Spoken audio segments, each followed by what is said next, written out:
Hey everybody, Burton Young with Barracuda Tackle. My buddy Dane and I just came back in on the boat, and I was trying to think of a video I could make for you guys. And how to select a cast net was our most popular video we ever did, so I'm going to try and take it that way. What you're looking at right now, this is the Barracuda boat. This boat was bought just for Barracuda Tackle. We bought it to really do a bunch of research and development on our nets, all the new products we have coming out, everything we do. We have it down here in Key West where I live. So yeah, it's we'll go over the boat and some other different pieces of that later, what we use for fishing and why we use it. Today I want to cover how to select a cast net. It's the most important thing people ask me about all the time. First I'll talk about what makes us different, then I'll talk about what the different nets are and why you should have them. First off, Barracuda Tackle, you'll notice us, we come distinctly in a different bucket. We have a rope handle on our bucket, we have a handle on the front. Our buckets are made to be used after you purchase a net for multiple different things. I think it kind of it's synonymous with the brand because Barracuda is known for making the best cast nets in the world. Our buckets are known to be the best bucket out there for fishing on your boat. We make our cast nets a little bit differently.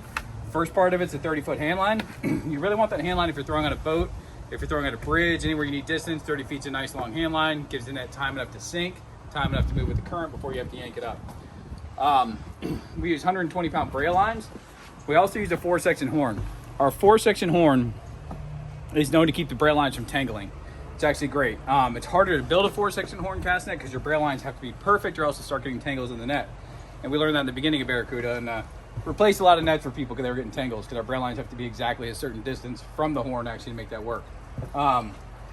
We use a double lead line.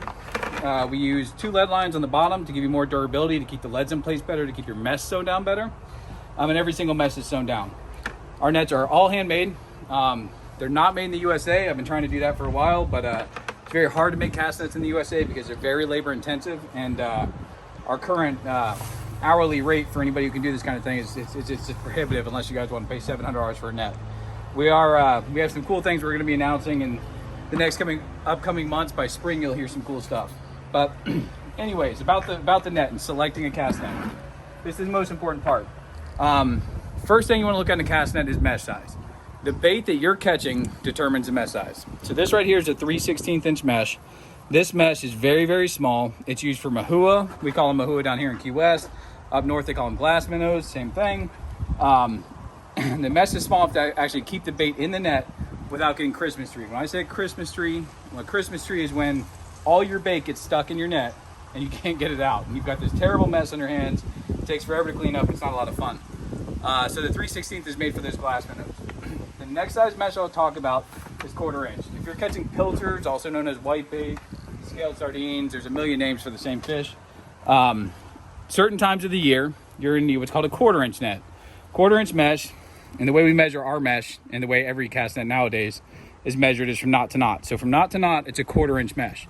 When you open it up, it's technically 1/2 inch open, but it's a 1/4 inch spread. 1/4 inch, if you're going to buy one net, and people always ask me, if I need one net, what am I going to buy? I would say go 1/4 inch. It's not going to sink as fast as the 3/8 inch mesh, but it's going to give you that versatility where you can catch bait when it's small, you can catch bait when it's big, and you're not going to get Christmas tree. So me personally, I tend to throw a lot of 1/4 inch. 3/8 I only use when the bait gets bigger. If I happen to have one on the boat, I'll use it, just test it out. This is a 3/8 inch mesh. This is your general purpose mesh, is kind of what it's known for. You can use it to catch pilchards, you can use it to catch pogies, you can use it to catch everything, but there's certain times of the year when what we call the hatch is going on, you're gonna want that 1/4 inch mesh, or else you're gonna be cleaning out your net the whole entire time. 3/8 inch mesh is what most people call a pilchard net. But if you're gonna have 2 nets on your boat, I would get a 3/8, I would get a 1/4, and you're completely covered. Unless you live up north in the northern areas. That brings me to the 1/2 inch and 5/8 inch. This is a 1/2 inch net right here. 1/2 inch net, obviously a bigger mesh. We're measuring from knot to knot. 1/2 inch is good for your pogies, kind of a pogie. What is some shad? Anything like that, you're gonna be using a 1/2 inch mesh. So this is a very popular net up in Louisiana. It's a popular net in North Carolina, South Carolina. Sometimes they'll go to 5/8 inch. For shrimping, you tend to use 5/8 inch. Same thing, just bigger mesh. You just keep going up in size. So it's all determined by your bait. So if you're throwing 1/2 inch, you're typically going for pogies and whatnot. If you're going deep hole shrimping, you're gonna use 5/8 inch. Now, what do all these things mean about sink rate, right? Everybody thinks you want a heavier net.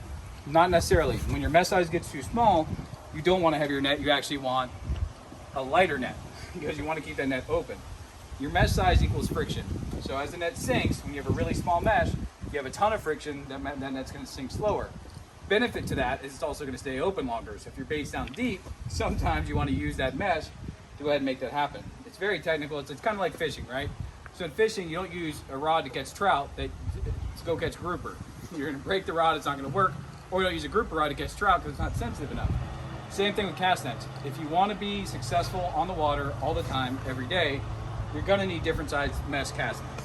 That's the way it works out. So the Barracuda line, we'll start with our flats net. This is a 0.8 pound per foot net. If you notice, the leads are very far spaced out. It's a super light net. This net is perfect for the flats. So if you're fishing anywhere from Tampa Bay down to Naples, even 10,000 Islands, you're catching your bait in super skinny water. You don't need to throw a super heavy net, like a 1.6 pound per foot net. You want to throw the lightest net you can because it's not going to wear you out. It's not going to damage your bait. It's not going to bring a ton of grass on your boat, bunch of dirt on your boat, because it's not really digging up that dirt or that grass. So we make our flats net for those areas. Our custom, which is right here, I'm going to go kind of jump right from, actually, you know what, I'll go to our inshore. Inshore is 1.25 pound per foot. It's one of our lighter nets. You can see the leads are spaced out. But you're going to ball lead, which is what we used on most of our nets. You'll see the long legs on the flats and then our bigger mesh series nets. But the ball lead sinks faster. The weight is more concentrated, it has less surface area, so that's why you want to use that type of lead on your nets. But the inshore net is good down to 10 feet. I use them all the time for everything. I kind of don't change up very much. I don't see the difference in throwing a heavier net. Heavier net wears me out. I'm pulling it on the boat. It's uncomfortable, kind of not the way I want to do it. Next net in our series is the Pro Net. Pro Net has ball lead, has a double lead line, solid built net. The Pro Series cast nets are 1.4 pound per foot. And I always tell people, if you're throwing for whitebait at all, you never need anything heavier than Pro. The Custom Series nets are in the black buckets. There's one right here. It's a 1.6 pound per foot net. 1.6 gives you a lot of lead. It's going to sink faster. Pull those out. You'll see the leads are really close together. You'll see that's a double lead line, so you have tons of durability in that lead line. And this net's really going to sink much faster. However, once you get to this is a half-inch net. Once you get to a smaller mesh net, the net's going to do what's called bag up on itself. And you'll notice we use all real lead on the bottom of our nets. And the reason for that, you'll see plastic coated lead. When you get the plastic coated lead, you're actually increasing the surface area of that lead. So you're actually going against what you're throwing. Another option that's out there is the soft lead line, where the lead line is completely soft, all the lead's inside of a sheet. Those lead lines don't work at all. You'll end up throwing a super heavy net to get the same effect of our flats net. So the reason we've never moved away from traditional lead on the bottom of the net is because it works. If you want to work, you're good to go. So we've covered the mesh size, we've covered the leads and why you want the different weights, we've covered the construction of the nets. The one thing left to talk about is length. Length is always up to your throwing ability. If you can throw an 8-foot net, throw an 8-foot net. If you can throw a 10-foot, throw a 10-foot, 12. I kind of suggest everybody learns how to throw a 10-foot net because 10-foot gives you 20 foot of area when it hits the water. The baits, if you gotta think about it, the baits that start out in the middle have to cover 10 feet to each side. And that's where they're gonna get trapped in the net. If you throw an 8-foot net, they only have to cover 8 feet. So you're gonna catch more bait with a bigger net. Just the way that works out. Plus, when you have more surface area as it sinks, it's gonna stay open longer. But that's pretty much it. The length is all up to you guys, and we're gonna be doing a video tomorrow. We're gonna be putting up a video on how to throw a cast net. And every week, I'm gonna do a different video on how to throw a cast net, and we're gonna do a different style of throwing. Because there is multiple ways to throw a cast net. The triple load's my favorite, but the triple load doesn't always work. If you're on spooky mullet, if you're on silver mullet, which by the way, silver mullet is a 3/4 inch mesh. If you're on the East Coast, if you're down here in the Keys, Richard Stancic throws our 3/4 inch net because he's catching silver mullet. You want to throw that 3/4. It's just bigger. It's the way you want it to be. You're not gonna get gilled up on it, and you want that sink rate for the silver mullet. But we're gonna go through different throwing styles. On silver mullet, you want to be able to project that net way out there. If you throw right at the edge of your boat, like we do for pilchers and like we do with a triple load, you're not gonna get those silvers because they're spooky and they're fast. So we'll move up to those throwing techniques. Like I said, one video a week for the next couple weeks. We're gonna do what we call Bait University starting up soon.